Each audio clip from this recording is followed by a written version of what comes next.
All right, let's dive right in. Today, we're talking about one of the absolute cornerstones of programming, functions. We'll be using Python as our guide, but honestly, this idea is so fundamental it applies everywhere. Think of functions as your secret weapon for writing code that's not just smart, but also clean and way more efficient. So, does this sound familiar? You're coding along, you write a couple of lines to do a specific task, and everything's great. But then, a few minutes later, you need to do that exact same thing again. So what do we all do? We highlight it, we copy it, we paste it. It works, but doesn't it just feel a little messy, a little clumsy? And pretty soon your code starts to look like this. The same chunk of logic, just stamped all over the place. Now sure, the program runs, but you've just created a future nightmare for yourself. What happens when you need to change something? You have to go on a scavenger hunt, tracking down every single copy you made. It's slow, and it's practically begging for bugs to creep in. Yeah, this whole copy-paste cycle, I call it the code you rewrite. So let's figure out how to stop rewriting and start reusing. And if you've ever been in that spot and thought to yourself, there has to be a better way to do this.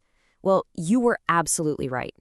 There is a core concept in programming that is designed to solve this exact problem, and it's going to change the way you think about your code. So let's build that better way. I want you to think about it like this. We're going to create our very first code recipe. And that recipe has a name. It's called a function. That's really all a function is. It's a block of code you've bundled up, given a name, and that you can use over and over and over again. You write the recipe one time, and then whenever you need it, you just call its name. No more copy-pasting, ever. So how do we actually make one of these code recipes? Well, it all starts with one little magic word. In Python, that word is def, which is just short for define. This is you telling the computer, hey, pay attention, I'm about to teach you a new trick, a new recipe you can use later. And the structure is actually super simple. You start with def. Then you give your recipe a good descriptive name, something you'll remember, followed by a set of parentheses. You end that line with a colon. And here's the really important part. Everything that's part of that recipe, all the steps, has to be indented. That indent is how Python knows, okay, all this stuff belongs to this one function.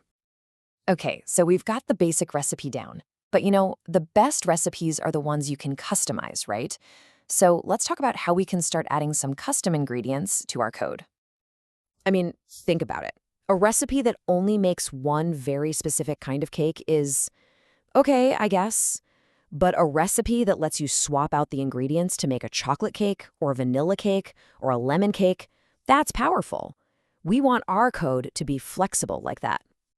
And to do that, we need to get two key terms straight, parameters and arguments. Now, this trips a lot of people up at first, but our recipe metaphor makes it super easy. A parameter is the placeholder in the recipe itself. It's like writing, add your choice of flavoring in the instructions. It's the idea of the ingredient. An argument, that's the actual ingredient you grab from the pantry when you're cooking. It's the real vanilla extract you pour into the bowl. So when you're first writing your function, your recipe, you put the placeholders, the parameters, inside those parentheses.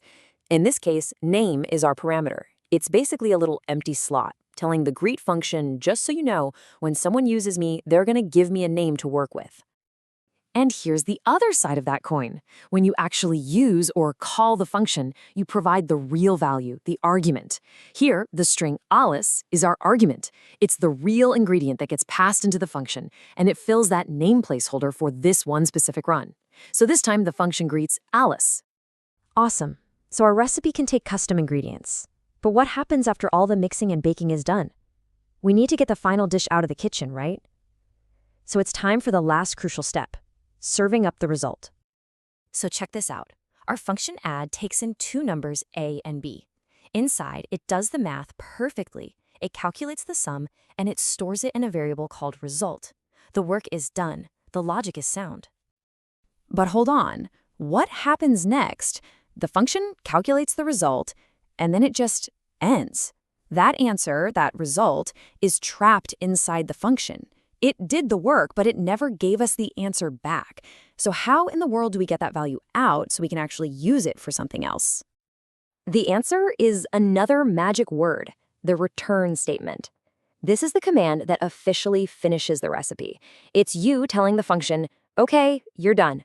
Whatever this value is, send it back to the exact spot in the code that called you. This is how the function serves up the final dish. And here it is in action. It's so simple. We just say return a plus b. Now, the function calculates the sum and immediately sends that value back out. The amazing part is when you call add23 now, that piece of code becomes the number 5. You can save it to a variable, you can print it, you can use it in another calculation. The result is no longer trapped. So we have all the pieces of our recipe now. We know how to define it, how to add ingredients, and how to serve up the result. Let's look back at that original problem and see the incredible transformation from messy repetition to elegant reusability. Just look at the difference. On the left, that's where we started, that clunky, repetitive code. And on the right, that's the solution. We wrote a greet user function just one time. And now, to do that whole 2-line task, we just make a single, simple, easy-to-read call. It is so much cleaner, it's shorter, and you know exactly what it's supposed to do just by reading it. So why do we care so much about this? Because this is what good programming is all about. You write the code once, and you can use it 1,000 times. Your code immediately becomes cleaner and easier for you or anyone else to understand. And maybe the best part, if you need to change how users are greeted, you don't hunt for copies. You fix it in one single place inside the function. Ultimately, functions let us take huge, overwhelming problems and chop them up into small, logical, bite-sized pieces we can actually solve.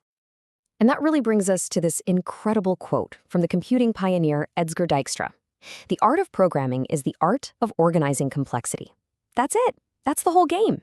And functions are our #1 tool for doing exactly that, for taking chaos and giving it structure. So I want to leave you with this thought. Now that you understand how to build these little code recipes, start thinking about it everywhere. What's a repetitive process in your daily life? Your morning routine? How you make coffee? How you answer emails? What's something you do over and over that you wish you could just bundle up and run with a single command?